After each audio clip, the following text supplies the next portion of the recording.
guys, it is my spring break, and I am chilling in my basement with some leftover cold pizza from my wife's birthday, and I am ready to read. This is the good life, man. Let's get to it.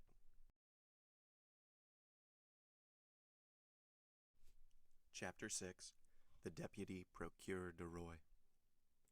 In one of the aristocratic mansions built by Puget in the Rue de Grande Cour, opposite the Medusa Fountain, a second marriage feast was being celebrated, almost at the same hour with the nuptial repast given by Dante's. In this case, however, although the occasion of the entertainment was similar, the company was strikingly dissimilar.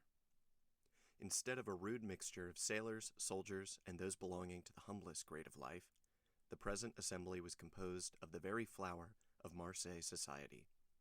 Magistrates who had resigned their office during the usurper's reign, officers who had deserted from the imperial army and joined forces with Conde, and younger members of families brought up to hate and execrate the man whom 5 years of exile would convert into a martyr, and 15 of restoration elevate to the rank of a god.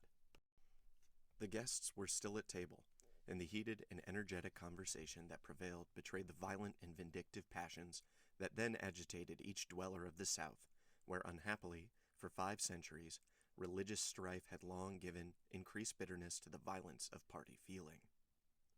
The emperor, now king of the petty island of Elba, after having held sovereign sway over 1/2 of the world, counting as his subjects a small population of 5,000 or 6,000 souls, after having been accustomed to hear the Vive Napoleon of 120 millions of human beings, uttered in 10 different languages, was looked upon here as a ruined man, separated forever from any fresh connection with France or claim to her throne. The magistrates freely discussed their political views. The military part of the company talked unreservedly of Moscow and Leipzig, while the women commented on the divorce of Josephine. It was not over the downfall of the man, but over the defeat of the Napoleonic idea that they rejoiced, and in this they foresaw for themselves the bright and cheering prospect of a revivified political existence. An old man, decorated with the cross of St. Louis, now rose and proposed the health of King Louis XVIII. It was the Marquis de Saint-Méran. This toast, recalling at once the patient exile of Hartwell and the peace-loving King of France, excited universal enthusiasm. Glasses were elevated in the air à l'anglaise, and the ladies, snatching their bouquets from their fair bosoms, strewed the table with their floral treasures. In a word, an almost poetical fervor prevailed. "Ah," said the Marquise de Saint-Méran, a woman with a stern, forbidding eye, though still noble and distinguished in appearance despite her 50 years. "Ah, these revolutionists, who have driven us from those very possessions they afterwards purchased for a mere trifle during the Reign of Terror, would be compelled to own, were they here, that all true devotion was on our side, since we were content to follow the fortunes of a falling monarch, while they, on the contrary, made their fortune by worshipping the rising sun. Yes, they could not help admitting that the king, for whom we sacrificed rank, wealth, and station, was truly our Louis the well-beloved, while their wretched usurper has been, and ever will be, to them their evil genius, their Napoleon the accursed. Am I not right, Villefort?" "I beg your pardon, madame. I really must pray you to excuse me, but, in truth, I was not attending to the conversation." Marquise, interposed the old nobleman who had proposed the toast. "Let the young people alone. Let me tell you, on one's wedding day there are more agreeable subjects of conversation than dry politics." "Never mind, dearest mother," said a young and lovely girl with a profusion of light brown hair and eyes that seemed to float in liquid crystal. "'Tis all my fault for seizing upon Monsieur de Villefort, so as to prevent his listening to what you said. But there, now, take him. He is your own for as long as you like. Monsieur Villefort, I beg to remind you my mother speaks to you." "If the Marquise will deign to repeat the words I but imperfectly caught, I shall be delighted to answer," said Monsieur de Villefort. "Never mind, Renée," replied the Marquise, with a look of tenderness that seemed out of keeping with her harsh, dry features. But, however, all other feelings may be withered in a woman's nature, there is always one bright, smiling spot in the desert of her heart, and that is the shrine of maternal love. I forgive you. What I was saying, Villefort, was that the Bonapartists had not our sincerity, enthusiasm, or devotion. They had, however, what supplied the place of those fine qualities, replied the young man. And that was fanaticism.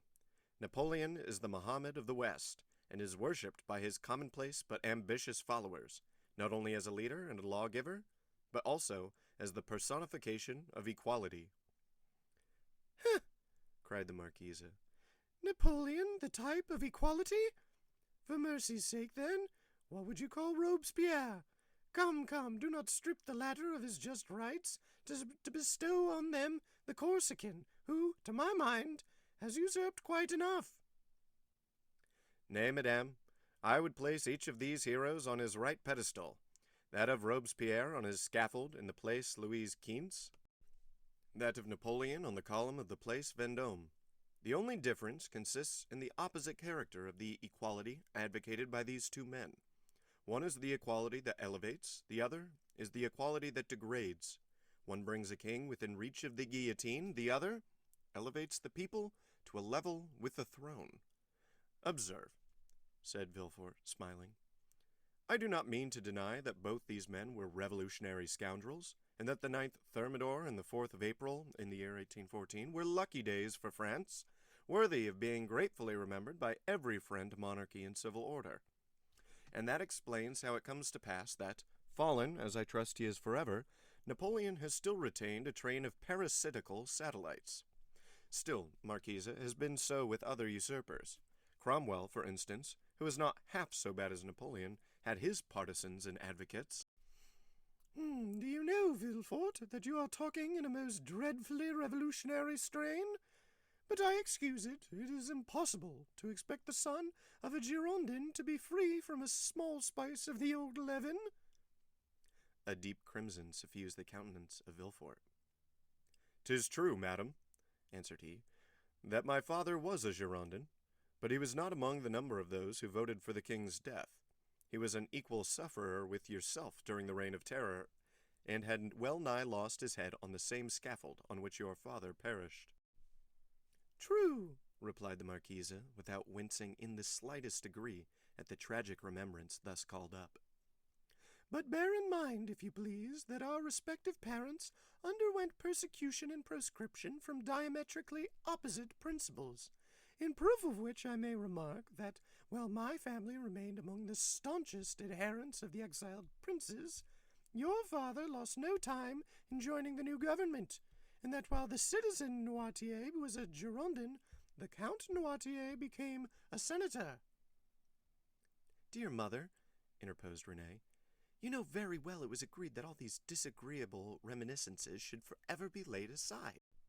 "Suffer me also, madame," replied Villefort, "to add my earnest request to Mademoiselle de Saint Méran's, that you will kindly allow the veil of oblivion to cover and conceal the past. What avails recrimination over matters wholly past recall? For my own part, I have laid aside even the name of my father, and altogether disown his political principles. He was, nay, probably may still be, a Bonapartist, and is called Noirtier. I, on the contrary, am a staunch royalist, and style myself de Villefort. Let what may remain of revolutionary sap exhaust itself and die away with the old trunk, and condescend only to regard the young shoot which has started up at a distance from the parent tree, without having the power, any more than the wish, to separate entirely from the stock from which it has sprung." "Bravo, Villefort!" cried the Marquise. "Excellently well said. Come now, I have hopes of obtaining what I have been for years endeavoring to persuade the Marquise to promise, namely, a perfect amnesty and forgetfulness of the past." "With all my heart," replied the Marquise. "Let the past be forever forgotten. I promise you it affords me as little pleasure to revive it as it does you. All I ask is that Villefort will be firm and inflexible for the future in his political principles. Remember also, Villefort, that we have pledged ourselves to His Majesty for your fealty and strict loyalty, and that at our recommendation the king consented to forget the past, as I do, and here she extended to him her hand, as I now do at your entreaty. But bear in mind that should there fall in your way anyone guilty of conspiring against the government, you will be so much the more bound to visit the offense with rigorous punishment, as it is known you belong to a suspected family. Alas, madame, returned Villefort, my profession, as well as the times in which we live, compels me to be severe. I have already successfully conducted several public prosecutions, and brought the offenders to merited punishment. But we have not done with the thing yet. Do you indeed think so? Inquired the Marquise. I am, at least, fearful of it. Napoleon, in the island of Elba, is too near France, and his proximity keeps up the hopes of his partisans. Marseille is filled with half-pay officers who are daily, under one frivolous pretext or other, getting up quarrels with the royalists. From hence arise continual and fatal duels among the higher classes of persons, and assassinations in the lower. You have heard, perhaps, said the Comte de Salvois, one of Monsieur de Saint-Méran's oldest friends, and chamberlain to the Comte d'Artois, that the Holy Alliance propose removing him from thence?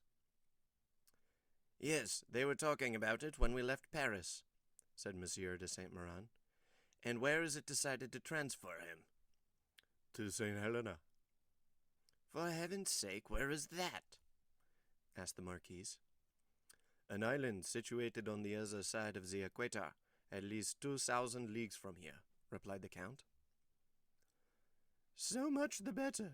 As Villefort observes, it is a great act of folly to have left such a man between Corsica, where he was born, and Naples, of which his brother-in-law is king, and face to face with Italy, the sovereignty of which he coveted for his son. Unfortunately, said Villefort, there are the treaties of 1814, and we cannot molest Napoleon without breaking those compacts.